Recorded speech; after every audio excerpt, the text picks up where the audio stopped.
Hey everybody, welcome back to Marketing Trends. This is your host, Jeremy Bergeron. So grateful you stopped by. Today I spoke with Mayur Gupta. Mayur is the Chief Marketing and Strategy Officer at Gannett, which is a huge digital publication company. They own USA Today and about 260 plus other local brands, an incredible marketer and an incredible marketing leader. We talked about his path from developer into marketing, how he learned to build safety amongst his teams, how he learned to cultivate this idea of velocity in decision-making and being not afraid to fail. This was a really amazing and insightful conversation. We cover the gamut. I think you're gonna love it. Check it out. Hey everybody, welcome back to Marketing Trends. This is your host, Jeremy Bergeron, Vice President of Media Strategy at Mission.org. Today, I'm super honored to have Mayur Gupta, Chief Marketing and Strategy Officer for Gannett. Mayur, welcome to the show. Thanks, Jeremy. Thanks for having me over. Very excited. I'm super excited to have you, man. It didn't take me very long to Google your name and find a lot of stuff about your background, man. I saw a few interesting conversations. You've been on a whole bunch of podcasts, and I just want to brag on you a little bit more for our audience because, you know, the things that have happened in your career up until this point at the end of 2021 is pretty awesome. So I just want to mention a few more things about you to kind of set the context. So Mayur he actually served on the board of Gannett for almost a couple of years, from October 2019 to September 2020. And then he was named Chief Marketing Strategy Officer. Now, prior to joining Gannett, he was the Chief Marketing Officer at Freshly, which is a really fast-growing kind of food tech company. And then Mr. Gupta also led digital initiatives at several companies. You might recognize some of these brands, including VP of Growth and Marketing at Spotify, a fan favorite of mine. And then as Executive Vice President and Chief Marketing Officer of Healthgrades, which I am familiar with as well, as a healthcare scheduling platform. So he's got an awesome background. He was recognized, 40 under 40, Forbes, Harvard Business. Really interesting human being you are, Mayur. And I want to start with this really interesting intersection in your background from like developer to marketing. It seems like 2005, 2006, something shifted maybe around that time where you have this dev background, then you kind of started getting into advertising and marketing. And I just kind of want that to be the genesis for today. What was that transition? What happened at that intersection for you? Well, first of all, thanks for all the kind words. And I often feel I wish my wife was sitting here so I could gain some valuable points at home with my daughters and my wife. But hopefully someday they are sitting in the background and they would believe that I actually do something.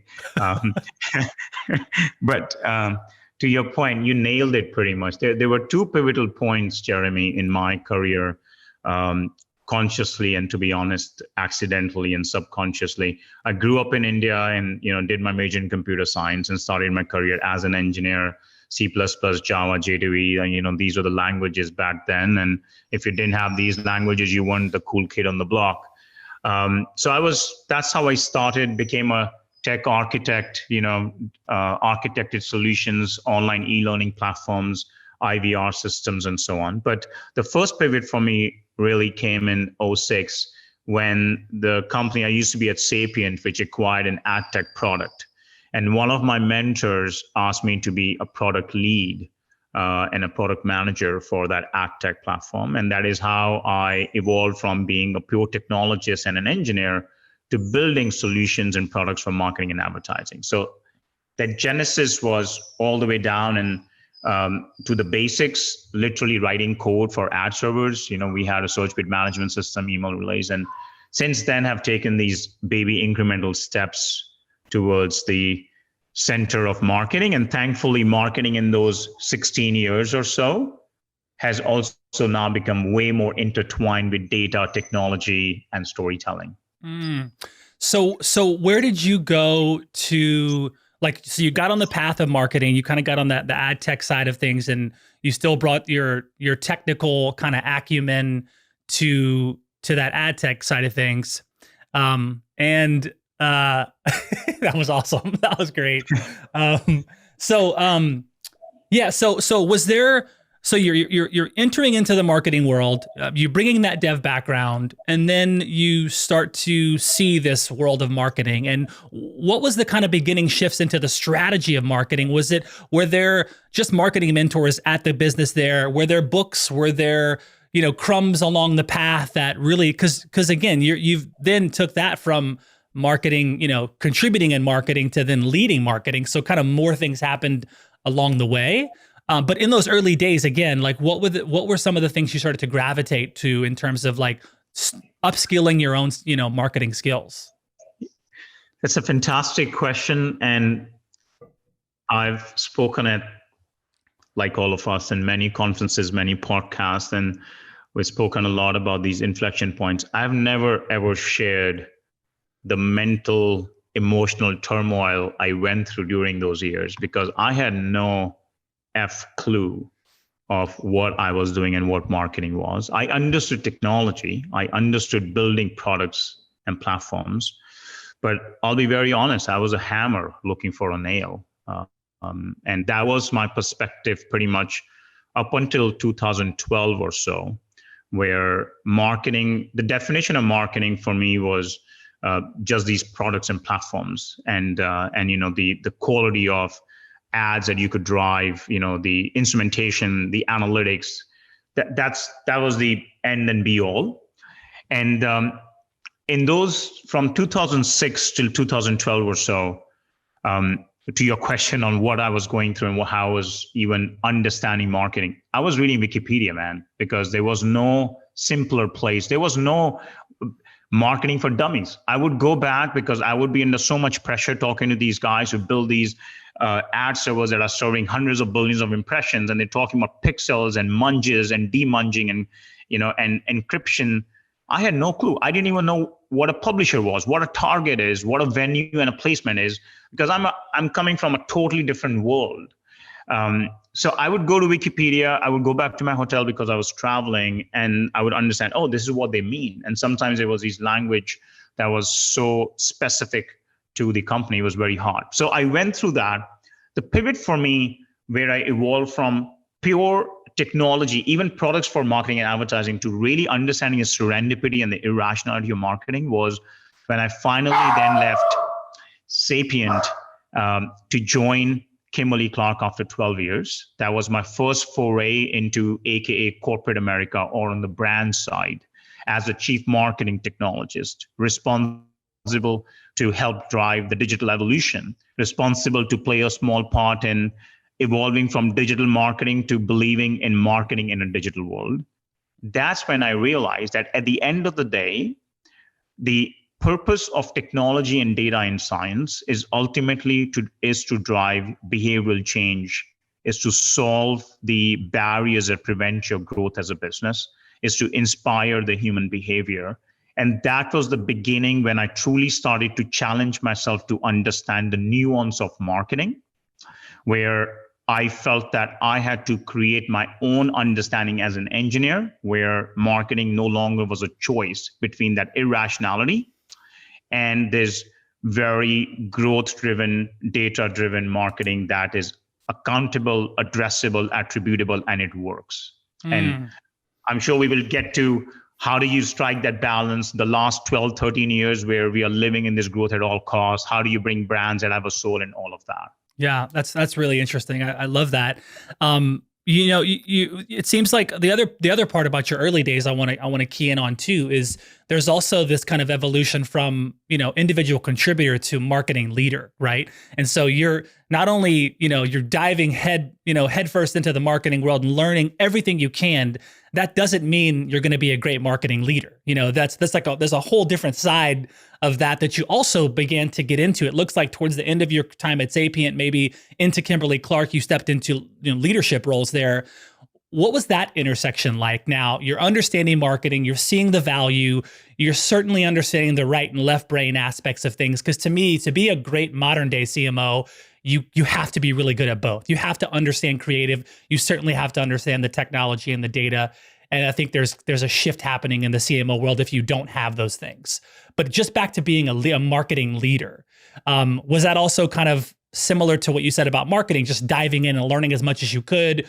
What are some of those kind of early stage experiences of making a shift from, okay, now I want to lead a team. Now I want to move up? Yes.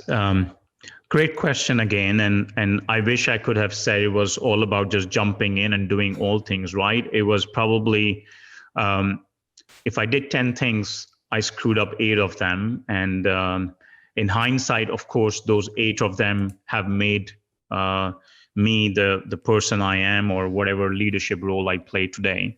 But it was, to be honest, it was a lot of just going in and trying things out and seeing many of them not working and falling on my face.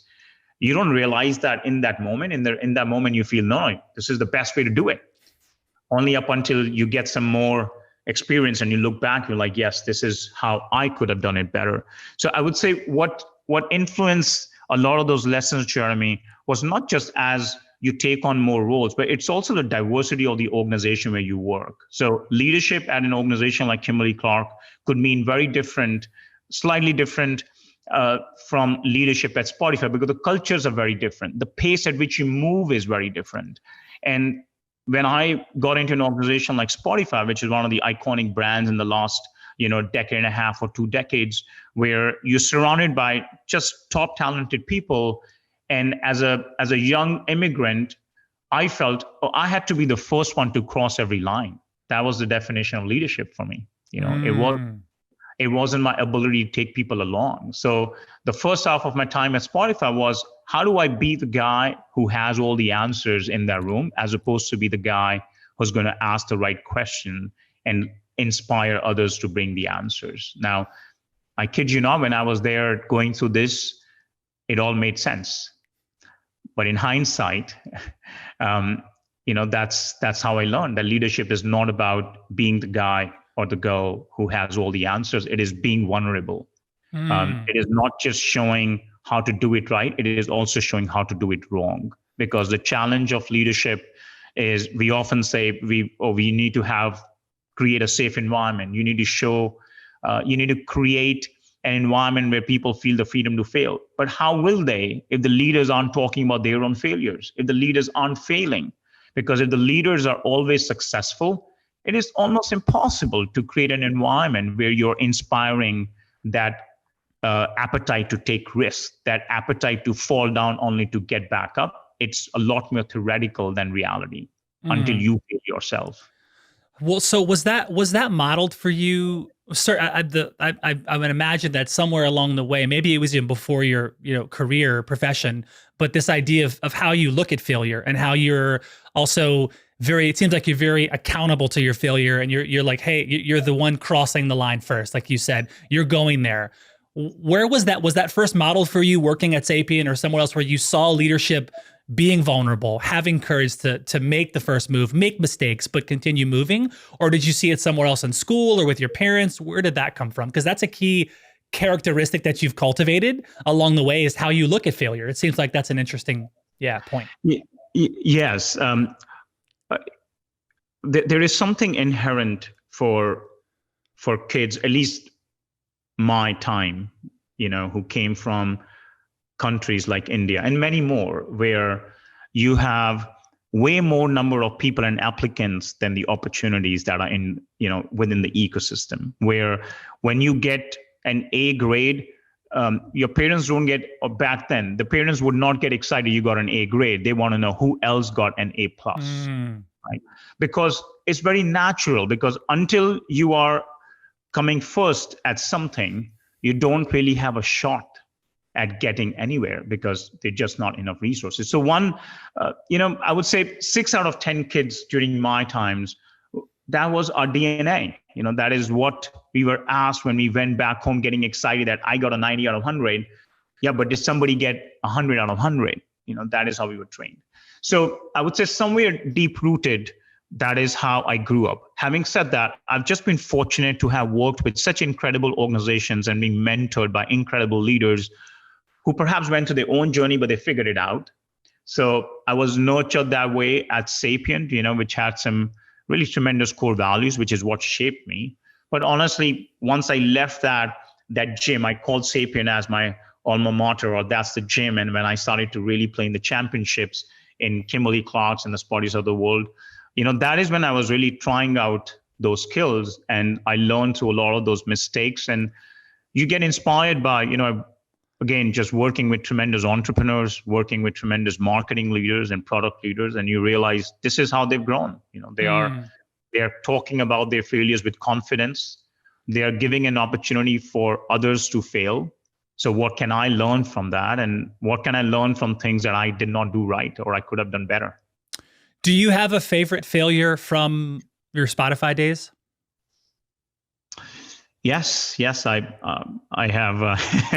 It's interesting that these are favorite failures, but these are things that if I were to do it all over again, which I am, you would do it, you would change it. But some of these are tactical growth ideas. Some of these are more leadership things that I would have done differently. One is when you're driving change in an incumbent massive legacy organization, or you're trying to drive scaled growth in a fast moving company.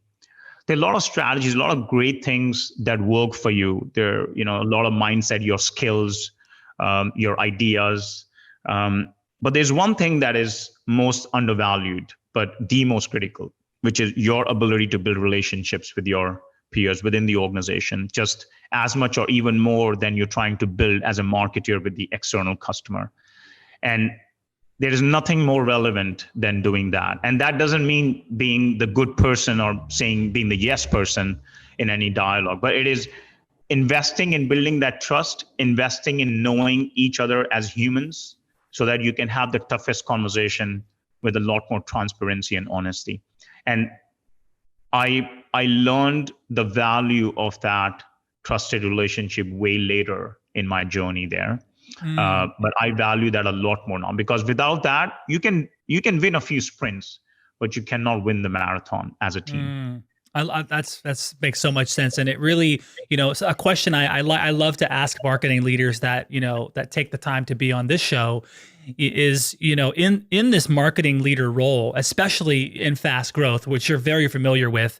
It's really so much about collaboration, right? And you as the marketing leader, especially nowadays, you're sitting at in the middle of this flywheel, these intersections of product and finance and sales and operations and certainly IT, and it's like you're really in the middle of all of that. And one thing that you have to do really well is stay aligned and really support each other. Certainly the leadership team, but really it's like supporting so many personalities and parts of the business. And I'm curious of how are you doing this now? How are you staying aligned and supporting, the rest of the leadership team and the folks on the team there at Gannett? How are you doing this now? Because that's to me a big part. Of course, you have to be, great at the ROI, but you really got to get good at that communication and support. That is so right, Jeremy. And in fact, there is one more element to that relationship, why it has become far more critical for marketing than any other function. And I'll come back to that answer on Gannett, which I would love to talk about. But one other key aspect is there is no other function within that C-suite that has disrupted to this extent in the last 15 years like marketing has. Like, look, product and the product principles, the design system, the design patterns, best practice, they've been around, right? A lot of technology has evolved tremendously, but product and what product does hasn't quite dramatically changed, or tech, or finance, or sales. Marketing is night and day, and then night and day all over again in the last 20 years. What that does is, based on the nature of the organization and the leadership team, the expectation and the scope and the definition of success for marketing is so varied, which means that as a marketer, you may define your scope and success as this, but somebody else may relegate you to just be the cost center, to just be the campaign folks, especially if you're a product-led organization. If you're a tech-led organization where the first phase of growth came entirely on the inertia of a fantastic product, then the role that marketing plays are these logo people, campaign, few tent poles. And I think that is where the chief marketing officer or head of marketing has to ensure that you align firstly internally on the definition of the scope and success of marketing. What are the OKRs? How do they tie in? And what does success and failure look like? And it starts there, and then you build a relationship. But coming back to your question on Gannett, look, it's a fascinating journey for us, and it's a very unusual challenge and a role that I took on, and feel very grateful and fortunate to have been given the opportunity. It's an evolution from a 100-year-old legacy advertising-led media business that have been typically obsessed with eyeballs and traffic, to now fundamentally pivoting to becoming a subscription-led content business that is that needs to be obsessed with user value and no longer eyeballs. And that's an 180-degree turn all the way from what data you store and what KPIs and what North Star metrics are relevant to the mindset and the culture and so on. So the strategy there that we've applied in my role, where I'm responsible for marketing and growth, but also the transformation, is exactly that. How do we go back to the drawing board, which we did last year, and redefine who we are, why we exist, and what success looks like? And we've translated that into very tangible black and white set of North Stars. One of the struggles that big organizations have, or few of the struggles, and which we did too, is the inability to prioritize, is the inability to build the velocity of decision making. It is the inability to build a strong appetite to take risk and move fast, to have the belief system that the only moat you have as an organization today is your ability to move faster than the competition. It's all about experimentation and not perfection. So we spent the first 3 months in my job was all about aligning with the leadership, and then all the way down, where now I can confidently say that at the very least, we have 15,000 people in the organization looking in one direction. Not following the same path to get there, because that is not the intent. And the success for us is going to be not building an orchestra where everyone plays a role. In fact, building this culture of a flash mob, where you know where you all need to be at the same time, where you have your own rhythm, but we know the destination, and you will have your own pace. And there is that, you build that culture and trust that people will do what they have to do. So there is that sense of autonomy, there's that sense of freedom, but within that particular framework. So it's been that. And then lastly, from a people and personnel standpoint, because we're driving so much change respectfully and trying to disrupt ourselves on top of a 100-year-old legacy, sometimes it's very, in fact, most times it's very, very hard.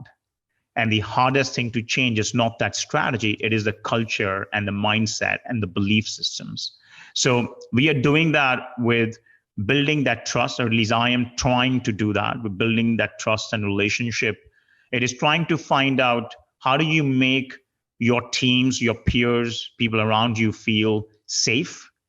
How do you make them feel that it's not your idea, it's our idea? In fact, they are in the bus and not outside the bus receiving. And it is also, how do you show respect for what has been done? So yes, there is no question a lot has to change, but it was all that effort and commitment that got us to this point. How do you go about now kind of building a high performance marketing team, right? You've had all this really cool experience. You've worked with some amazing people. You've kind of learned along the way, like who's the profile, the character that you want to have on your team. What were some of the priorities you established around that when you joined Gannett, and how do you kind of view building a really high performance marketing team? It is building that high performance marketing team. It is bringing a diverse set of people who come into your ecosystem, which we did last year, a lot of it. People who are 10 times stronger and smarter than you are in what they do. And when I say diversity, I just don't mean the ethnic diversity, or the gender diversity. It is a diversity of experiences, the diversity of verticals. So we've hired people last year from the likes of Spotify to Disney to Peacock to startups like Aura, purely tech, nothing to do with content, nothing to do with journalism, because these are the people who have been involved in disrupting other categories. They are the ones who are bringing no barriers. They are the ones who are coming and challenging the status quo on day one. And we are on our way. We've seen some tremendous success. There's no question we have tremendous headwinds still in front of us, but I feel way more confidence with the kind of talent that we continue to bring on, and we are on that inertia, so that continues. and the investments that we are making towards this transformation. So we've invested, we are investing in data like we've not done before. We've hired a chief data officer from HBO, for example. We are investing in a product and engineering. We are investing in diversifying our content portfolio. So our belief now is that we, as a content organization, our core and DNA will always be in that unbiased, honest, authentic journalism, but no longer limited to it. So journalism for us is books to Amazon. Now we are finding the concentric circles. So we've launched ourselves into sports, into gaming. We've launched ourselves, into other areas of new content verticals, and we continue to do that, going into next year. How would you describe your relationship with like predictable growth? In terms of you have so much at your disposal, with MarTech and really talented people and strategies that work locally and globally and all this exposure. What is your relationship with predicting growth like now? That's a great question. In my head, I'm thinking, I wish I could predict growth. Then, we will all be multi-billionaires, so we can put our money where the growth comes from. But I feel, I don't know if the growth is predictable, but sometimes the frameworks and the blueprints a little bit are, and the mindset is. So I'll give you a few examples on things that we're doing to get better at that. We spoke about talent, we spoke about the culture and the mindset. But for example, we are building a much stronger capability in data science, where we're investing in data engineering and data science, because a lot of times there is a euphoria around AI and ML. But look, if you have garbage data, if the quality of data isn't there, then it doesn't matter the quality of Python code you have. You're going to have wrong predictions or inaccurate predictions. So we are investing just as much in data engineering and cleaning that up. And look, for an organization like us, which is a portfolio of 260 brands within local markets, that's a massive challenge, because this company has grown with a series of acquisitions and mergers over the last 4 or 5 decades. We are not on a monolithic system. We've come a long, long way. We now have a universal content management system. We now have, universal instrumentation, and we are now getting a universal stack when it comes to our data ecosystem. So one is, that's the mechanical part, is building the muscle to even understand how do we apply all these different levers and variables to predict the future. And then the second very important part is the culture to be able to move fast, to make decisions. So that's where we have totally changed our operating principle and model. Something that I learned at Spotify is this concept of chapters and squads. So we brought that model on board, where we have created a number of, we call them pods here. So we have built a number of pods that ladder up to our 5 North Stars, and each pod is basically a formation of a cross-functional unit. So it could have a data scientist, an analyst, a product lead, engineers, content folks, marketeers as needed, and then it has a pod leader. But that pod then has the autonomy to make decisions on a daily basis, because that cross-functional unit is now aligned on that shared outcome and a shared definition of success in the form of that OKR. So we have built that model to kill and destroy the traditional model of isolated functions that come together every now and then, to create this more nucleus to solve a tangible business problem and a KPI, but also to provide them resources and the autonomy to run at 100 miles an hour. Do those pods have their own KPIs, or are they sharing KPIs and OKRs? The pods have their own KPIs, but they're intertwined. They get connected. So in Q1 next year, we are rolling out an OKR management tool that basically, which is very, very common now with a lot of growth companies, where all these OKRs connect together. You show interdependency, but interestingly, they ladder up to the 5 companies' North Star goals. Right? So you start to show the hierarchy of you as an individual, trying to ladder up and see how are you contributing to that macro North Star KPI for the organization. We had Jeremy Epstein, who's the CMO at GTM Hub, on the show. One of my favorite humans, man. He's incredible. But the things they're doing there, And the stuff they're doing for their brands and customers is exceptional. So I'm very bullish on that kind of technology that's supporting rapid growth. So Yeah. you talk a lot about, safety, on the team and creating a safe environment for the team. It's something that it appears that you're doing well and you've learned along the way. As a marketing leader, I think it's so important to get this right. I know that I've connected with many marketing leaders on and off this show that really get that right, and others that are just really aiming but struggling there.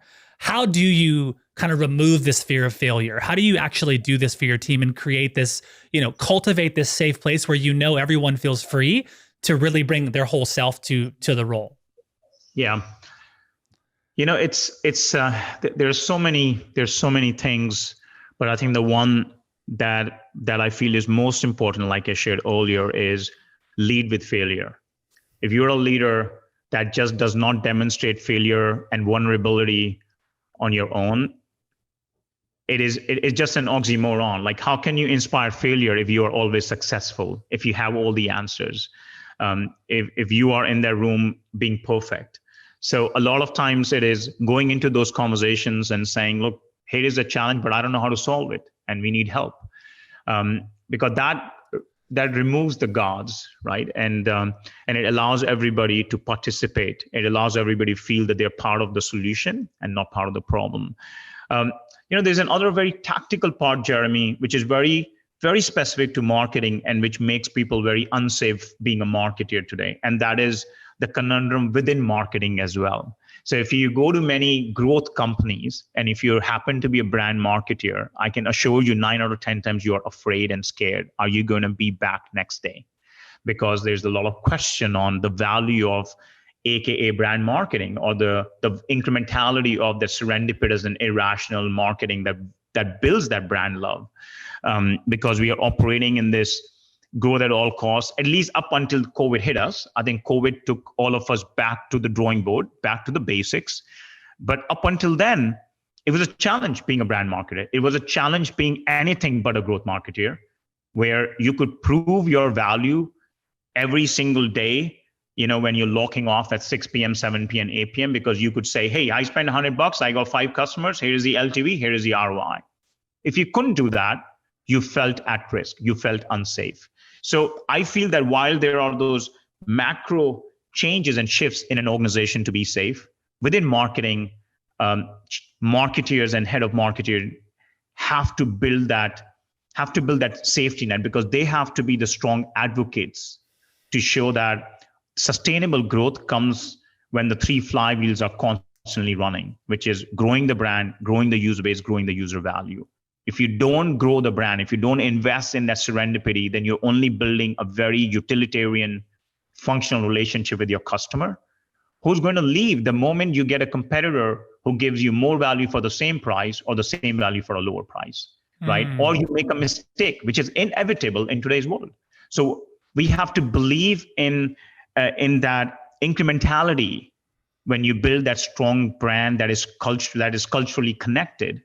But the challenge that we have on our side that we have to own is, how do you prove that incrementality with data, not just with emotion? How do you get creative with data and prove that the growth of your top of funnel investment, the growth in that brand affinity actually has impact on your efficiency of your growth marketing efforts, in terms of efficiency in your CAC, in terms of incrementality in your retention rate, or a higher lifetime value.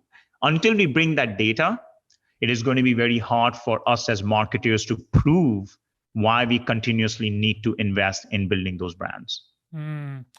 You sat on the board of Gannett for nearly 2 years, I believe, and I'm curious about how that experience really shaped your decision to join them.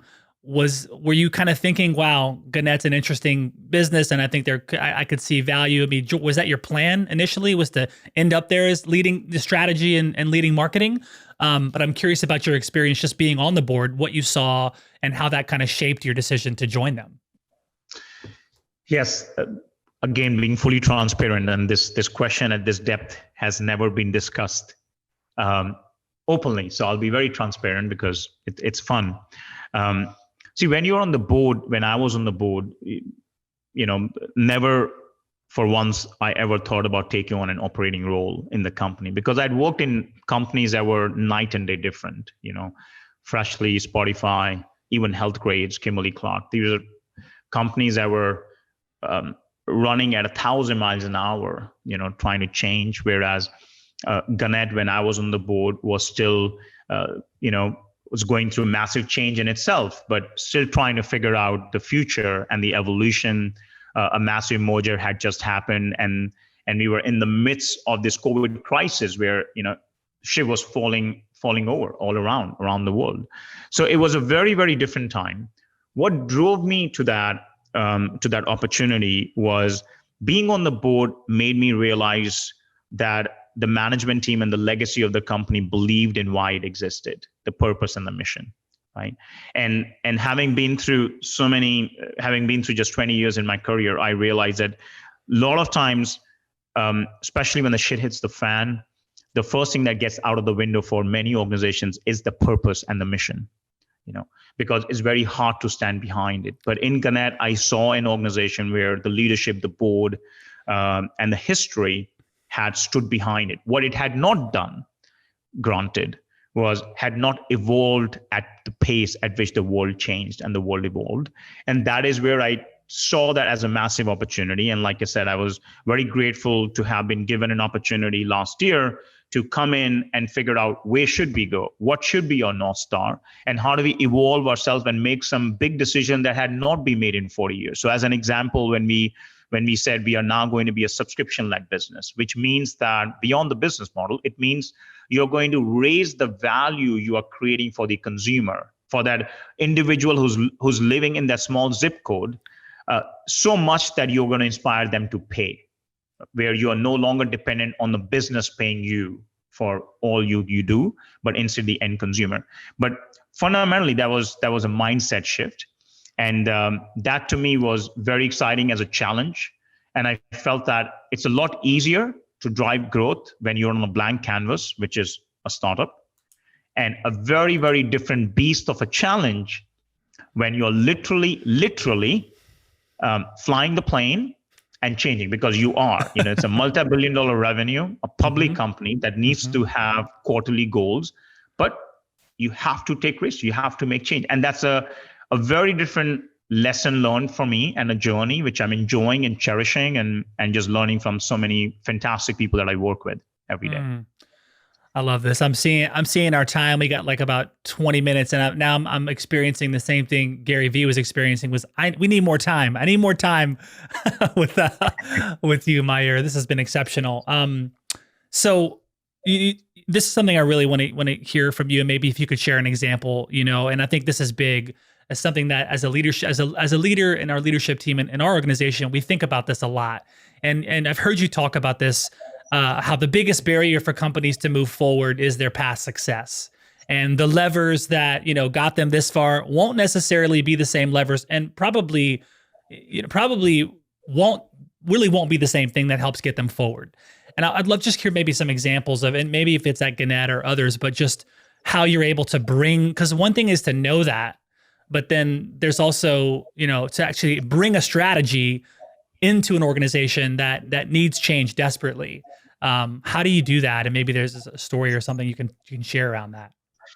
Yes, the most recent one is, of course, at Gannett, and I'll talk maybe at two levels. The company grew into a legacy iconic brand and a multi-billion-dollar business on the backing of an advertising business. That is what news and journalism was. It is. Advertising was the thing. Advertising is what made Google what Google is today. But what we have to realize, just because that was our core and that was the DNA, that is how the world operated, that may not necessarily mean this is how it's operating now. I can't even say it's going to operate in the future, because that world has already changed. We are catching up very quickly. So that's a very, very simple example, simply because the consumer habits have changed and fundamentally evolved. The macro ecosystem has fundamentally shifted already, in fact, shifted maybe 7-8 years back. So that's a great example of, just because something worked, we have to be respectful for that. We are now very much aligned that the world starting now and onwards is very, very different. Same way, very specific to the world of marketing. We all grew up looking at marketing, and I talk about marketing in four eras. Era one being the 1970s to 2000s, which I call the black days of marketing. In many ways, black more in the sense of it was unaddressable. It was a dark hole. Less attributable. But it was the age of the madmen, where where only marketing was whoever had the most witty ad or could be on the Super Bowl spot. And as consumers, we were gullible. We had no option. Right? We saw that ad, enjoyed it, went to the shelf, bought it. That is what marketing was, and it worked.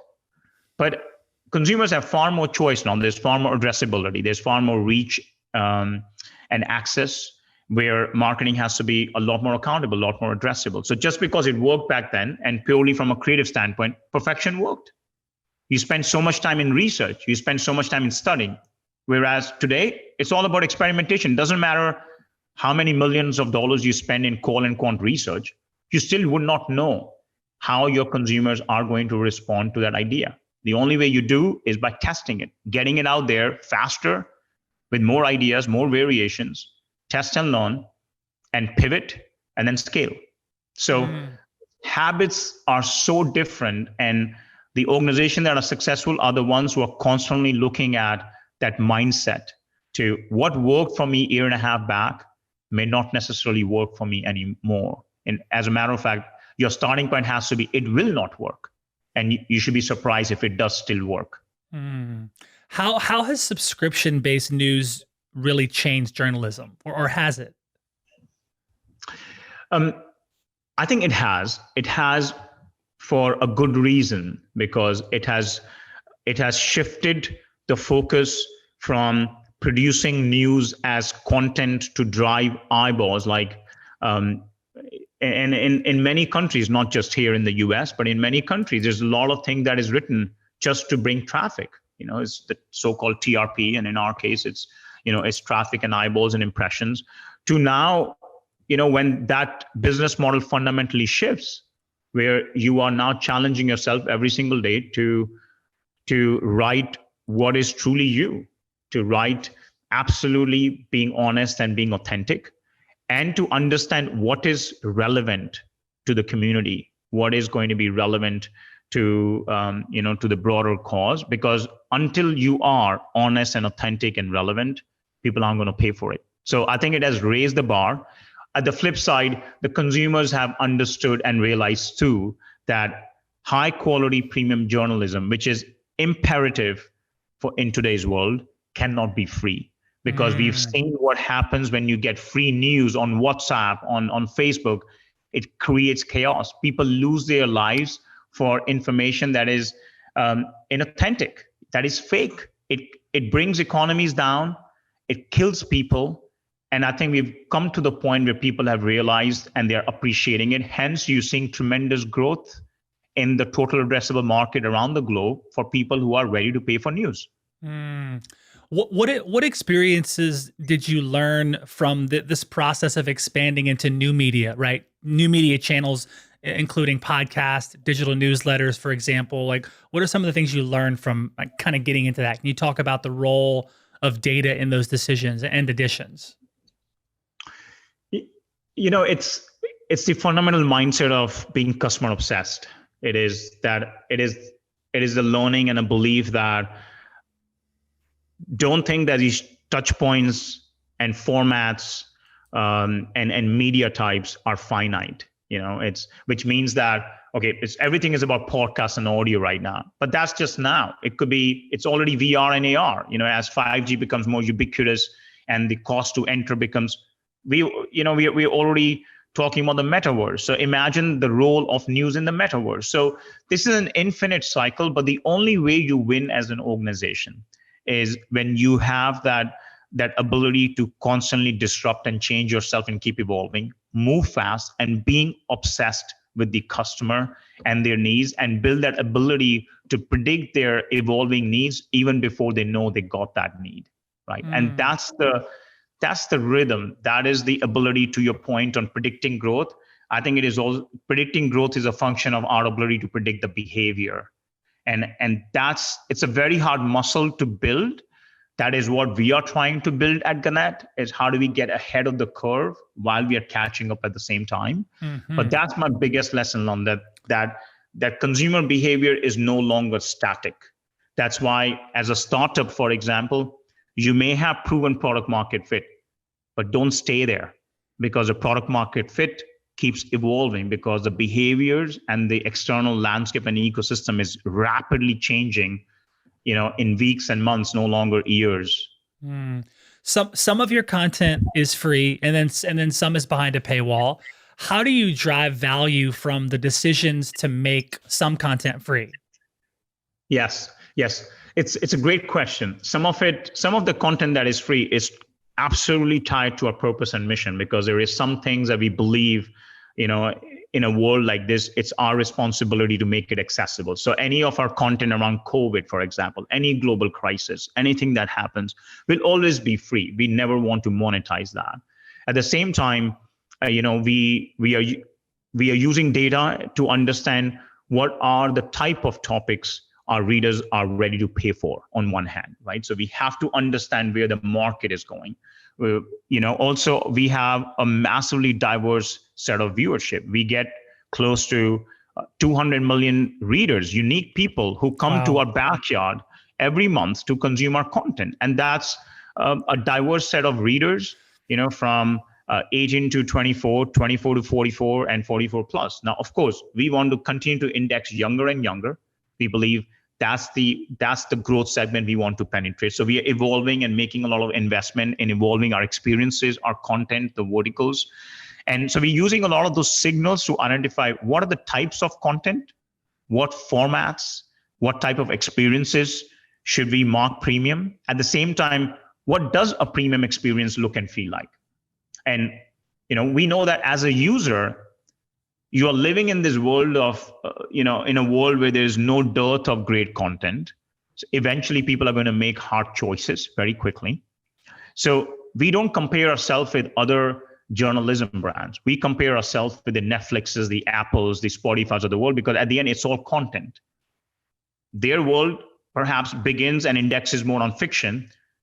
If you ask me in one phrase, my vision for the company, my personal, I would say I would love to build a Netflix for nonfiction content, which is the premier source and destination when you have a question, when you're anxious, a place, a destination that you can trust.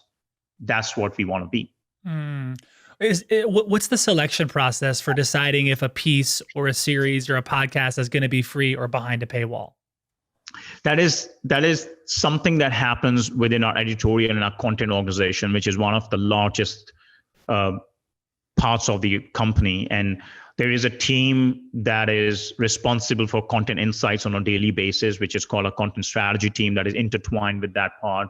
And there's a lot of data and models we have that the editorial teams look at to identify what is the type of content that should be premium. In fact, not just that, what is the right percentage of content which should be premium versus free? And look, a lot of this, Jeremy, is an evolution for us, and we're moving very fast. So a lot of these are new data points and signals. Like USA Today, as our most iconic brand, only launched subscription 4 months back after 40 years of being totally free. So we are a startup from that standpoint, and we are getting new data every day. And our content organization, our product teams, our marketing teams, that pod is making constant decisions on what is the right percentage of content which should be premium versus free. What is the right experience on USA Today that should truly feel premium? What is the mindset of a USA Today user who's a paid subscriber? Because we only have 4 months of data. We have 40 years of data where people came to consume it for free. The great news is we are seeing tremendous growth even in these few months, where I would have thought trying to change a 40-year-old habit suddenly will be a monumental challenge, which it is. But we are seeing some exciting signals, and we are seeing tremendous growth which gives us a lot of confidence that people love our content, and we have to keep improving, keep applying data to optimize it, and also launch newer verticals based on that insight from these growth segments that we are talking to. That's awesome. So we got about 5 minutes. Do you have a hard stop? I do have a hard stop at 12. Okay, cool. No worries. This is something that, we, as a media company ourselves, we think about, we have this really great privilege of, bringing in amazing humans like you that are really kind of across the Fortune 100, 500, Global 2000. And we have this incredible access. And so something we talk about as a leadership team as well is, do we start to create content that's behind a paywall? Because we have such interesting access. We're telling really great stories. We also, of course, always want to have a part of our stuff that's always available. And I think that's a part of kind of the value we bring. But there is this interesting evolution, and we're seeing a lot of other networks and media companies really shift into this kind of gated side of things. And so we're early in that, but I love how you think about it and the one thing that I'm going to chew on is just, what does a premium experience look like? That's a great question to think about. If we're going to create this, what does that even look like? What does that feel like? And so I think that's a good thing to noodle on. So thank you for that. And that shift, Jeremy, is a very tough self-battle for the company, because that shift from an advertising-led business to a subscription-led business, inevitably, you will have to go this way before you go back up. Because it is, and the hardest challenge for any organization is saying no to incoming revenue, to invest in future revenue, which is kind of a little bit of what we were talking about earlier. Is the hardest habits to change are the ones that have driven your past success. Those are the hardest things because you saw them work. So while there are a lot of tactical things and strategies, the biggest one is getting aligned on that choice to go down to eventually come back up. I love it. This is so good, man. Okay, let's jump into the lightning round. Mayur, this has been incredible. Thank you so much for being here, man. This is awesome. Thank you. Thanks for having me. And I'm afraid of the lightning rounds always. Okay, let's do it. Marketing Trends Podcast is brought to you by Salesforce.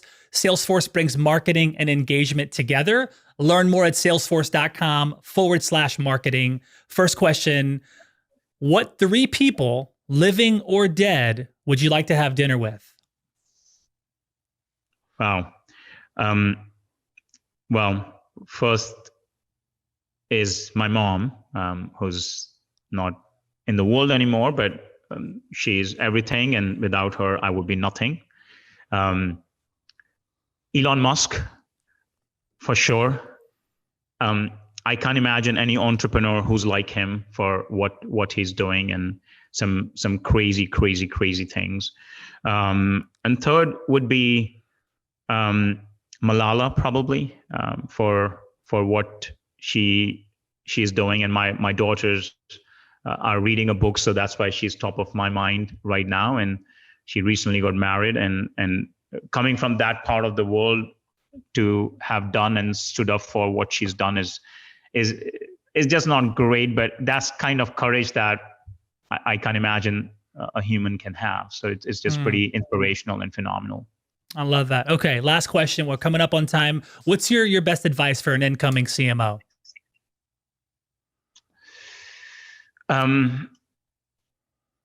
I'll give 2.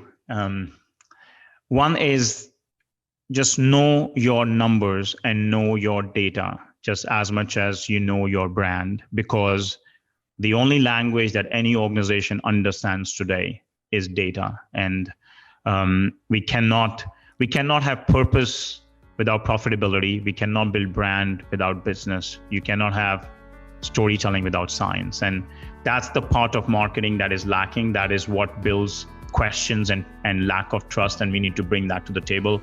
And the other one will be, as a marketeer, just invest as much or more in that internal partnership and relationship, just as much as we all think about the external partnership and relationship with the customer. It's that internal customer that we have to build that strong pipe with, because if marketing ever had a marketing challenge, that is now.